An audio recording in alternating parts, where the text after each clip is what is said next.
Hi friends. You're watching Discovery Agriculture YouTube channel. If you're not yet subscribed to our channel, please subscribe now. Today I'll give complete information about dwarf banana variety. Musa or the banana is one of the most well-known fruits in the world, as well as being delicious and nutritious. Some varieties can be grown easily and effectively as house plants. Often dwarf banana plants are found growing in parts of Asia for mass cultivation, and they are sometimes grown as tall specimen plants in gardens at the back of borders to add a touch of the tropics. However, as they need significant winter protection, it's relatively uncommon for them to be grown like this by the average gardener. It might therefore seem an unlikely house plant, but actually it's been grown indoors since the Victorian times, where they were proudly displayed in their humid, warm, and sunny conservatories. Of course, the Victorian conservatories were a little different, and significantly bigger, than the ones we have today. However, the basic principle is similar. Although you might call it a conservatory, sunroom, solarium, or garden room, it's essentially the same but on a smaller scale to the Victorian constructions. If you own a dwarf Cavendish or have a curiously about buying one, then you will already know they are a delight, especially if you treat them right. Although true banana plants are far too large for any house, the dwarf Musa banana, or dwarf Cavendish, fits right in. They can of course be grown in other rooms of the house, but a conservatory is an ideal situation, often giving humid, bright, and spacious living accommodation which this plant craves and ultimately needs in order to do well. These dwarfs can still easily reach 6 feet to 2 meters. So with this in mind, a young new plant will live happily on a window ledge for a few years at most, but that's it. Afterwards the space will have run out and you will need somewhere bigger. They're somewhat fussy when it comes to care, and the leaves, although massive and quick growing, are incredibly weak and susceptible to damage. Feeding, copious watering, and large containers are necessary, and don't even think about keeping them in a cold room over winter or your banana plant will be a mushy mess by spring. They grow quickly when it's warm, rewarding you with one new leaf every week or so. They look truly stunning and unique all the time, adding a tropical interest to any area. If allowed to reach its statuesque proportions, it will dominate in a graceful, balanced way that very few houseplants can ever match. Will you get banana fruit to eat?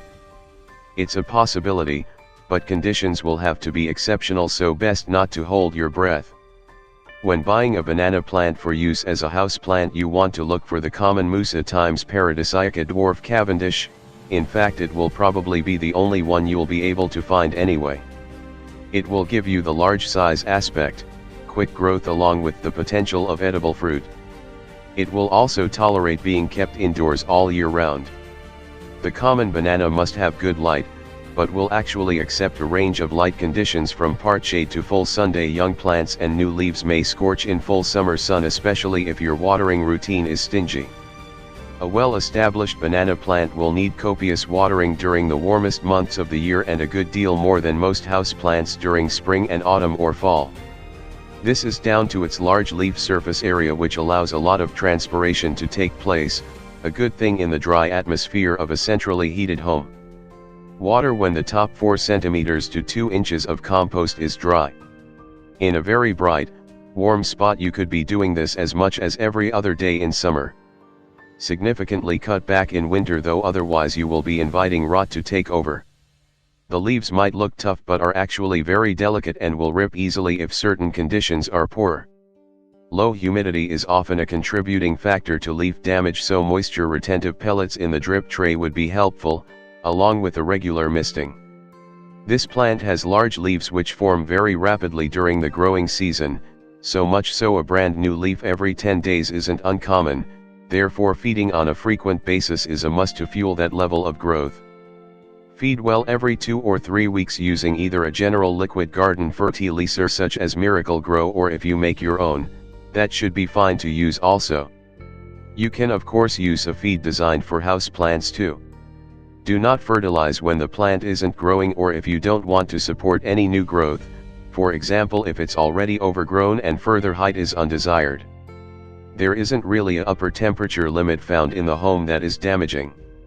Although heat pockets, or sun traps such as in between windows and curtains should be avoided as they often heat up too rapidly for the plant to adapt.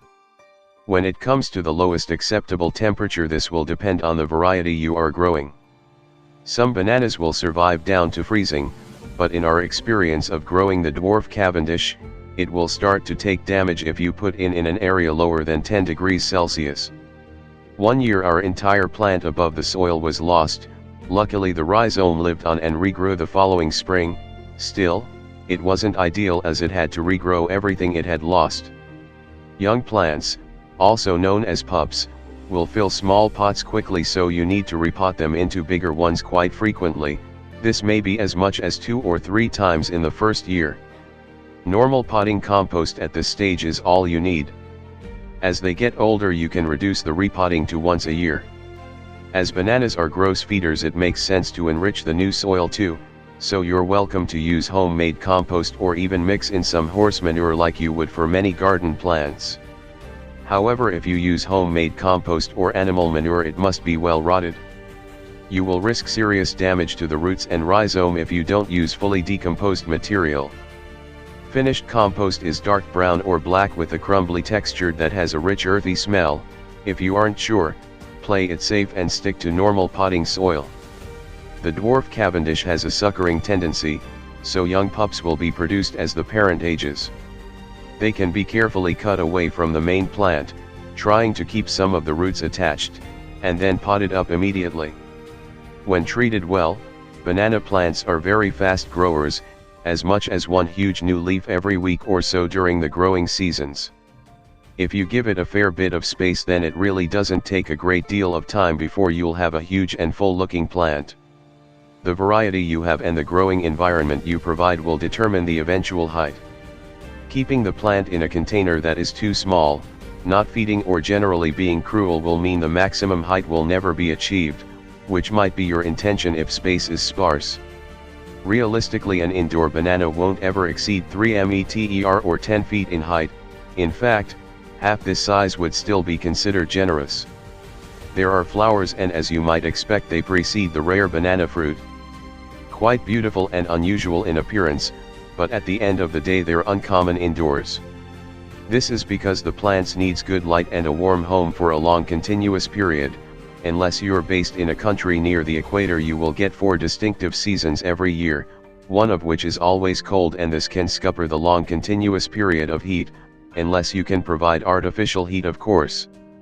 If growing your own bananas is your aim, outside of a warm zone you must provide artificial heat and lighting in winter.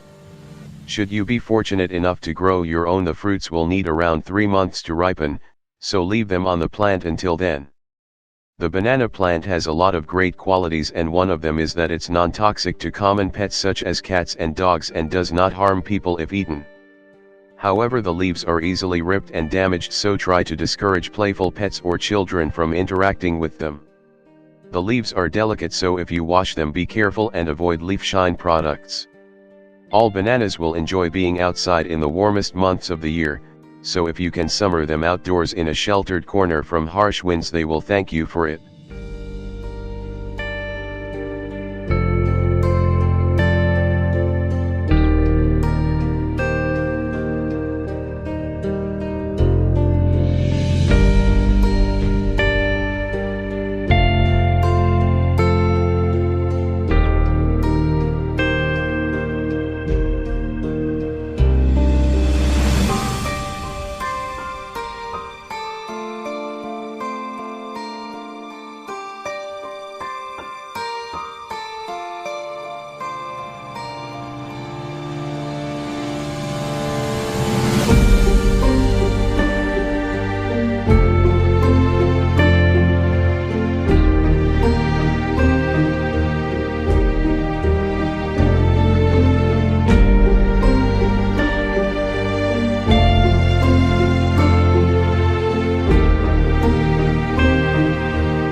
Hope you like this video.